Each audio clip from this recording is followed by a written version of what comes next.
This is my home. This is my kitchen. This is my family. Tilly. Jack. Holly. Megan. And of course, my wife Tana. You may think you're the busiest person in the world, but over this series, I'm going to prove it's still possible to cook stunning food at home. My rules are simple. Home cooking has to be easy. It's got to be fast. It's got to be delicious. So, if you think you can't cook amazing food at home, think again. These are the only recipes you'll ever need. Breakfast, lunch and dinner. Whether it's at my restaurants or at home, I think food should always stand up and be noticed. It doesn't matter if a dish is light and delicate or full-on and gutsy. The flavours should be distinct and clear, and that means always getting the maximum taste from your ingredients. Today, it's all about vibrant, muscular food. So, fasten your seatbelt for my ultimate breakfast, lunch and dinner, packed with big and bold flavours. First up, a punchy breakfast of merguez and fontina stuffed croissants. The flavour there is incredible. For lunch, a spicy Mexican soup. Be adventurous, but beware. Served with quick tortilla chips and a pico de gallo dip. Maggie. For dinner, I'll be setting the world to rights with my eldest, Megan. You're so annoying. I'm so annoying. When we make one of her favourite dishes, crispy roast duck with pancakes and black bean dipping sauce. Seeing as it's your favourite, now you can make it. Followed by a spiced banana tarte tatin. Wow. Boom. These are my ultimate recipes for a day bursting with a big and bold breakfast, lunch and dinner. Starting with a breakfast that can't fail to wake you up. Merguez and fontina stuffed croissants. OK, big and bold. When I was living in France, I stayed there for 3 years. Once, twice a week, I treated myself to the most amazing, bold breakfast. And it started off with these beauties here. Merguez. Cheap, but incredibly tasty. Start off with a nice hot pan. Merguez in.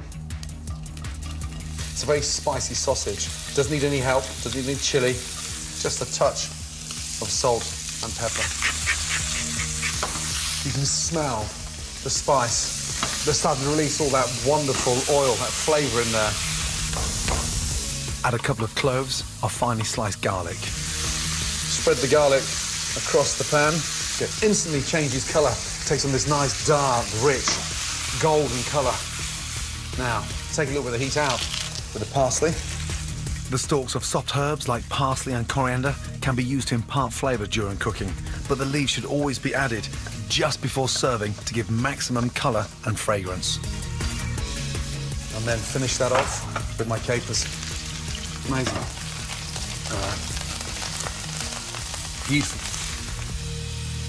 Now, take your croissant. They're literally 24 hours old, so they're crispy on the outside. And just slice off the lid. This recipe is a great way to use up any leftover croissants from the day before. I used to cringe when I saw the French cooks throw away croissants. I used to cry thinking, oh my God. Have you any idea what you're throwing away in terms of flavour? Whatever you do, do not wipe out that pan. Dunk your croissants, mopping up all that amazing flavour and caramelising the inside for that. Beautiful. And don't forget the lids. And then get your thumbs and go inside the croissant. All I want to do now is just create a little pocket and just manipulate the croissant. Now, this is where it gets exciting. Mix up the capers, the garlic, and the sausages. Look at the colour of that wonderful, delicious flavoured oil. Now, some cheese, but not just any cheese. Fontina cheese is like the #1 cheese for grilling. And because it's a very rich cheese, you shave it thinner than you would a white truffle, but it gives a really nice saltiness and a light smoky flavour. A touch of pepper, a bit of salt. Place these big boys on the tray, literally 30 seconds. On the grill. Here we go. Nice. Crisp. Packed full of flavour. Now top them. And that, for me, it's almost like being back in Paris. Except this time, I don't have to share them with the French. My ultimate big and bold breakfast. Merguez and Fontina stuffed croissants, a great way to start the day.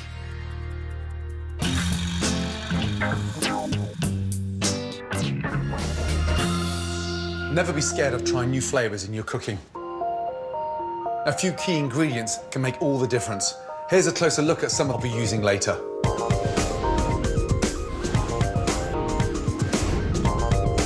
Peppercorns may be small, but whatever the colour in terms of flavour, they're one of the heavyweights of the kitchen. With the exception of the pink type, all peppercorns are fruits from the same flowering vine. It's the stage at which they are harvested and how they are processed that determines their unique colours and taste. Today, I'll be using the fiery black and perfume pink types to add a big, bold punch to my pudding.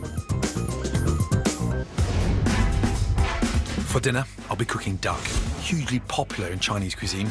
This bird may be less meaty than a chicken, but its intense, rich flavour means the meat goes a long, long way. Wild or farmed, duck meat is packed with protein, vitamins and essential nutrients, and I'm going to slow roast one in my dinner dish of crispy roast duck with pancakes. Chilies are a fabulous ingredient, and one of my absolute favourites is the chipotle. Chipotles begin life as a green jalapeno pepper. The process of drying and smoking lends an intense smoky flavour to balance their spicy heat. Dried chipotles can be brought as a paste, powder or whole, which is how I'll be using them in my big, bold lunch. Chilies come in all shapes and sizes and heats and are used throughout the world. But if there's one cuisine that has really turned cooking them into an art form, it's Mexican. They're experts at building layer upon layer, flavoured with delicious chilies and spices. So, for my ultimate big and bold lunch, spicy Mexican soup. It's hearty, delicious, robust, but served with some tortillas and a wonderful salsa. It's almost like a complete meal in one. Starting with some finely chopped red onions for my soup. Let's get some heat going early. These are chipotle, so they're smoky, rich. They don't come with any warning signal, and these are seriously hot. So be adventurous, but beware. A nice teaspoon of toasted cumin, oregano, dried. Now start frying off the spices, the heat. You'll see the chilies start swelling up, delicious. Garlic. Be quite generous on the oil because that helps to blow out the chili. Right now, those onions and garlic are on fire. We're going to balance the sort of heat from the chipotle with sugar. Turn up the heat and really start caramelizing that sugar and the chili. Gives off the most amazing aroma. Next, fry up a tablespoon of tomato puree. Add a can of chopped tomatoes, cooked kidney beans, and vegetable or chicken stock to cover. There's something quite exciting about big and bold flavours, because in the restaurants you have to be somewhat controlled. You can't go crazy. So cooking these kind of dishes at home gives me that kind of release. Chilies, particularly when they're dried, continue to swell and release their heat as they're cooked. So the longer you cook your dish, the hotter it will be. But it's not as powerful as it needs to be yet. And every 5, 6, 7, 8 minutes, that's just going to get stronger, hotter, and more delicious. Bring it up to the boil and cook that out for 15 minutes. Whilst I allow the chili heat to infuse, I'm going to crack on with quick, crunchy tortilla chips and a fabulously fresh and spicy tomato salsa, known in Mexico as pico de gallo. Start by finely dicing 3 ripe tomatoes, 1 or 2 deseeded fresh jalapeno peppers, and half a red onion. Then chop a good handful of fresh coriander, add the juice from 2 limes, salt and pepper, and a drizzle of extra virgin olive oil. For the tortilla chips, rub a little olive oil onto 6 large shop-bought wheat wraps. Sprinkle with smoked paprika and gently massage in. Cut each wrap into triangles and spread them onto a baking tray. Bake for 3 to 4 minutes in a preheated oven at 180 degrees until golden brown and leave to cool. To complete my Mexican lunch, I need to finish my deliciously fragrant spicy soup.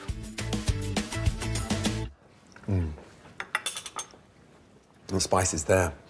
It is absolutely spot on. Now for the cooling down process. The Mexicans are brilliant at building layer upon layer of flavour with delicious chilies and spices. But they're also experts at tempering their dishes with cooling ingredients like avocado, sour cream and cheese. That's why you can take that amount of chili, you've got that spoon of richness, spice, and all of a sudden the avocado's almost like a little fire blanket over those chilies.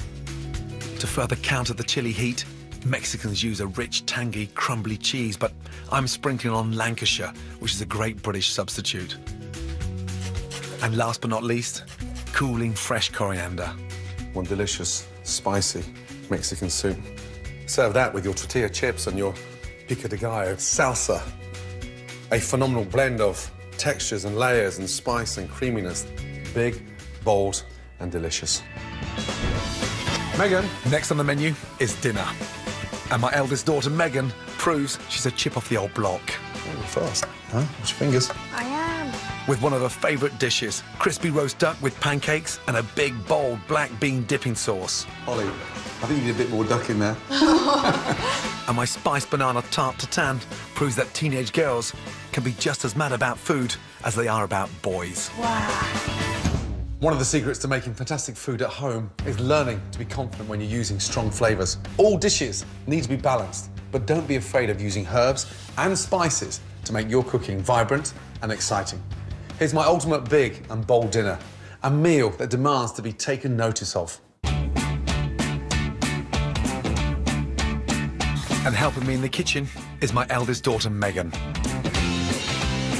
Crispy roast duck with pancakes with the added kick of a black bean dipping sauce. Megan, you gonna help with the duck, darling? Your favourite? Yes, it is. Now, how's your boyfriend? Right, I'm going. Come on! That woke you up, didn't it? So, what do you love most about duck? The dipping sauce. The dipping sauce. I love that. Let's get the duck in the oven first. Just a little bit of salt in there, please. Then some pepper. Thank you. Some spring onion, garlic, and ginger. Now, why do you think we pour that in there? To season it and flavour it. How comes you put them in whole like that and not smaller? It's going inside. We're not using it for sauce or anything, so it's just going to make it really nice. What are they? Star anise. Star anise. Put that in. So what happens as the duck roasts on the outside, it creates this really nice perfume, aroma inside. Tuck that in there. To get it spicy, rub all that Chinese spice over. Almost like you're massaging. Good. Just make sure you get it all in. Even the little wings, you know, underneath there. Just like I used to do to you in the bath. I used to wash your little handies. I know, those days are long gone. I know, it's your dad. Right. Long gone. That is seriously spicy. With the duck, there's generally quite a lot of fat there. Yeah. So we're going to put it on this little bench, OK? And that goes there. By slowly roasting it, OK, it's going to get nice and crisp on the outside. All that fat is going to render inside the breast, so therefore it's going to get all nice and juicy. Yeah. Right, duck's in. 3.5 hours at 160 degrees Celsius. Your favourite part, you said, was the... Dipping sauce. Why is it your favourite part? I think it really adds to the duck and makes it really tasty. Seeing as it's your favourite, you can make it. I'm going to do nothing, OK? Daddy's going to put his feet up. So, first off, the garlic. There's one. Good girl. Watch your fingers, please. Always do. Good. Nice. Oh, you're fast. Huh? Watch your fingers. I am. Watch your fingers. Slow down, please. I'm 14. Right, that's enough. Right, little teaspoon of olive oil. In a few years' time, I'm going to be teaching you how to drive as well as cook. How exciting is that, you and I in a car? Scary thought. OK, garlic in. Crispy duck is traditionally served with hoisin sauce, but my brood love the additional big, bold punch of black beans. Nice. Megan and I add soy sauce. And lastly, for that classic Chinese sweet and sour element, brown rice vinegar and honey. You happy with the flavour? I'm really happy. You can taste everything in there. Dipping sauce done. Duck's in the oven. Let's start the dessert. The most amazing tartatan. Are those pink peppercorns? They are pink peppercorns. They're really good. They they? don't taste anything No. like black peppercorns. Quite sweet, aren't they? They're really sweet, very fruity. The pink peppercorns give it the sweetness. The black peppercorns give the heat. Now, what is that, baby? Vanilla. This is one of the easiest desserts in the world to make, but one of the most delicious. It's a sort of take on the classic apple or pear tartan, but when you caramelise those bananas with the peppercorns and the vanilla. I bet that tastes amazing. Oh, my goodness. Incredible. OK, we're going to make the caramel. Start off with the cold pan first, and you just press that butter in there. How comes you do it like that and not let it just melt naturally? Because I want the butter to stay cold, because I'm going to stick the bananas in there. OK. And then we'll make the caramel and caramelise the bananas at the same time. OK. So in goes those Vanilla. seeds. Pods in there as well. OK, peppercorns done? Yeah, all done. Good girl. Sprinkle them over that butter. Just naturally. Naturally, yeah. Nice. And then, look, just very carefully, sprinkle sugar over that. You're doing them all the same size. Roughly the same size. Wedge it into the butter. Well, do you know what? Want the bananas really caramelised. You just stop them between. If you cram them in like this, OK, it will stop them moving around. Nothing's moving. Nothing is. OK, so all wedged in there. Sprinkle the peppercorns on top of the bananas so you've got that flavour in the caramel and on the top and the bottom. Right, puff pastry. Puff pastry is difficult and time-consuming to make, so I always buy ready-made when I'm at home. To get the best flavour and texture, go for the all-butter type and keep your pastry cold before using it. And this is where it gets really exciting. You get your fingers and you just pinch the end, so you thin the end. If you can do that for me very carefully, you have to be quick, because the heat of your fingers can melt the pastry. How comes you do it, Dad? Because we get it nice and thin so we can clip it underneath. Now, we take a spoon, and what we do is lift up that banana and tuck it underneath.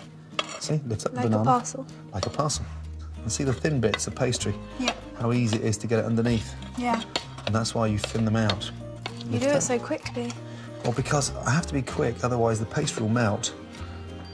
Notice how we're not using anything sharp, so we're not... Would that cut the pastry if you... That's right. See how locked down that is? Mm-hmm. Gas on. We'll start caramelising that. Those 3 little holes are so important. Mm-hmm. If we didn't put a hole in the Cause pastry, air bubbles. it will cause a lot of steam, so the pastry never cooks, it just goes really soggy. OK. So, really important.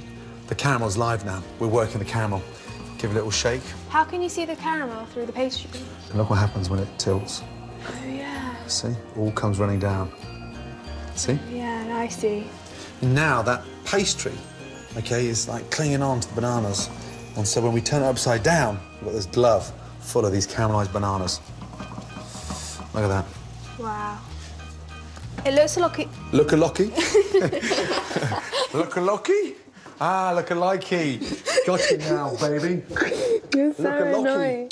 I'm so annoying, isn't it? It's your birthday soon. 15. I've just worked it out. On my 50th, you're 18. Perfect. We should do a joint party. Yeah, love it. 12 to 4 for the old ones. 12 lunchtime? Lunchtime till 4 for the old ones so they can go to sleep. Megan, And then please. we'll go on later. Come on. Perfect. This is where I get excited now. Look at the colour of that caramel. So, tilt the pan again. See how dark it is now? Yeah, wow, it's gotten a lot darker now. Didn't take long. Didn't take long at all. That's nearly ready for the oven. Mm-hmm. But before I put that in, I'll get the duck out. Wow. How's the duck doing? Crispy Wow. and delicious.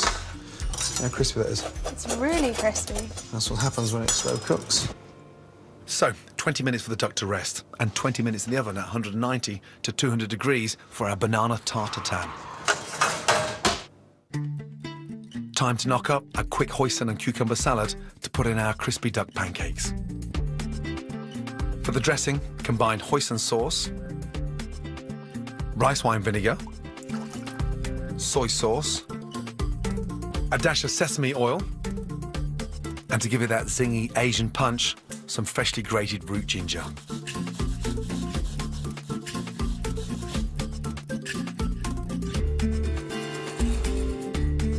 For the salad, trim and cut spring onions into very fine matchsticks. Peel a whole cucumber into long, thin ribbons. And shred in a couple of baby gem lettuces. Season and toss this fresh, crunchy salad in the sweet, yummy hoisin dressing. A combination that never fails to get the kids eating their greens. Wow. Look at that. So, see now where that pastry's caramelising. Caramel, so dark. And just a little tip. Gas back on, and that will release it. Because if you tip it and it's still sticking, then some of your bananas will stick. Yeah. So now, see when it starts spinning around like that? It's moving around It's moving around. And here we are, the moment of truth. When you know your daddy is the best chef in the world. Ready? Yeah.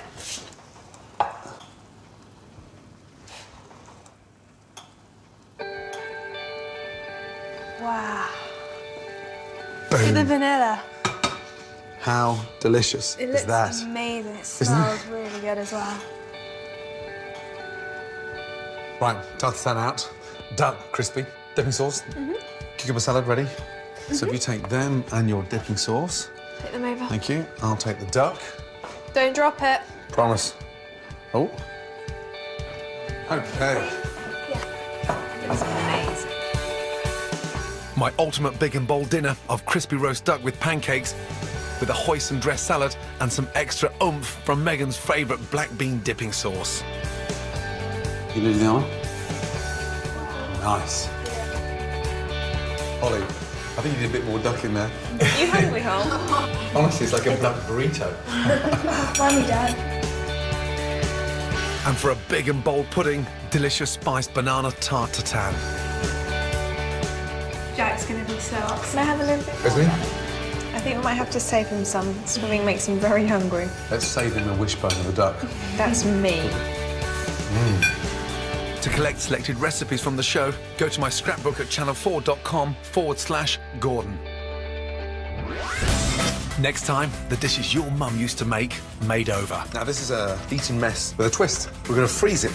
As we reinvent some of the time-honoured classics. Sorry, but I can't resist. Who would have thought egg and soldiers could be that delicious? Tonight, a boy with bags of potential causing a bit of mischief gets the attention of the teachers. The penultimate episode of Educating Yorkshire is at 9. Next up, Jamie's 15 minutes.